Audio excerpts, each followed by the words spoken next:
Հայաստանի նկատմամբ Ռուսաստանի վարքագիծն այսօր ոչ թե դաշնակցի վարքագիծ է հիշեցնում, այլ սերիական բնույթի հանցագործի, որին իր զոհի անօգնականությունն էլ ավելի է մոտիվացրել։ Այս հավասարումը պետք է փոխել։ Ռուսաստանի պահվածքը դաշնակցային չէ, այլ ճնշման, պարտադրանքի եւ շահագործման մեխանիզմ է։ Մենք տեսել ենք ամեն ինչ՝ Արցախ, պատերազմ, սահմանային հարվածներ, անվտանգային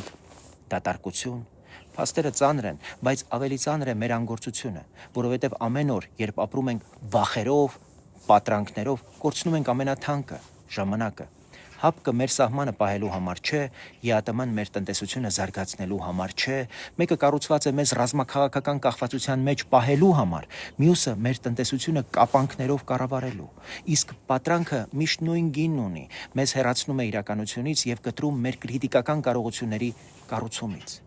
Պետք է դուրս գանք զոհի հոգեբանությունից, տեր կանգնենք մեր երկրին, մեր սահմաններին եւ մեր ազատությանը։ Ոչ մի հովանավորություն չի արժի անկախության գինը։ Պետությունը չվախենալու մասին է։ Պետությունը ամենավատ սցենարին պատրաստ լինելու մասին է։ Բանակ, դիվանագիտություն, տնտեսություն, ինստիտուտներ։ Պետությունը համարձակ եւ պատասխանատու որոշումների մասին է։ Մեր անվտանգությունը խոսք չէ, համակարգ է։ Մեր ազատությունը ցանկություն չէ, կարողություն է։